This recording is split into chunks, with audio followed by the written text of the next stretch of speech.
টুনি class 7-এর ছাত্রী, সমস্ত বিষয়ে 80% নম্বর, কিন্তু বিজ্ঞানে 10।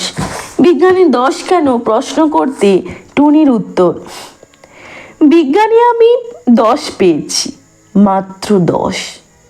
আমার কি দোষ বলো? প্রশ্ন যা ছিল সবই সহজ, উত্তরে ছিল জানা। ভাগ্য আমার সহায় ছিল না, পৌঁছতে হলো দেরি, নইলে আমি কি তেমন ছাত্রী বিজ্ঞানে ফেল করি।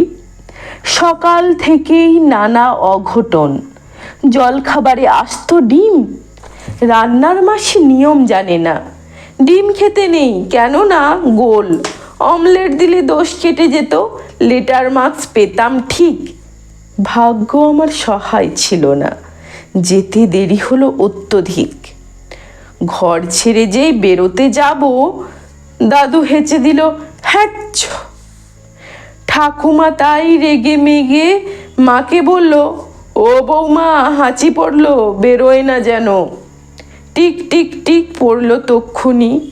মা বললে ঠিক আছে ঠিক আছে, একটু বসে যাবে টুনি। অগত্যা তাই বসতেই হলো। হাঁচির বিপত্তি যেই না কাটলো, চৌকাটে পা।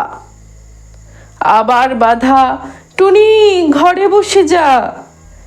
কপালে দিয়েছি দইয়ের ফোঁটা, হাতে বিপদদারিণী, কোমরে ঝুলছে ঢাউস মাদুলি, বিপদ এড়াতে পারিনি। অতি সাবধানে ঘরের বাইরে যেই না দিয়েছি পা, কুট্টি বোন চেঁচিয়ে উঠল, দিদি দেখ দেখ, পাঁচিলে একটা পাখি, কি সুন্দর হলদে ঠোঁট, লালচে চোখ আর বাদামি পিঠ। তাকিয়ে দেখি পাঁচিলে বসেছে হায় হায় ও এক শালিক। রিক্সা কাকু দিচ্ছে তারা, কিন্তু যাওয়ার জো নেই। বাড়ির সবাই শালিক খুঁজছে, আয় রে শালিক আয়, আরেক শালিক না দেখি টুনি কি করে স্কুলে যায়।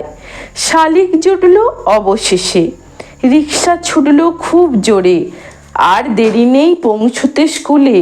কিন্তু আমার পোড়া কপাল, হঠাৎ ব্রেক থামাতেই হলো, পথ কেটে গেল কালো বেড়াল।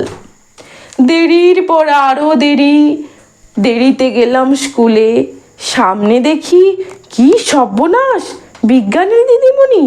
খুলে বললাম, রাগে গজগজ বসতে দিলেন ঘরে। বিজ্ঞানের ছাত্রী হয়ে ছিছি ডুবে আছে কুসংস্কারে। মুক্তপনা দিদিমণি অনেক বকাঝকার পরে প্রশ্নপত্র এগিয়ে দিলেন, খাতা দিলেন। হঠাৎ চেয়ে দেখি পলা নীলা শঙ্খে ভরা দিদিমণির হাতের আংটির আঙুলগুলো। বিজ্ঞানে আমি 10 পেয়েছি, মাত্র 10। আমার কি দোষ বলো?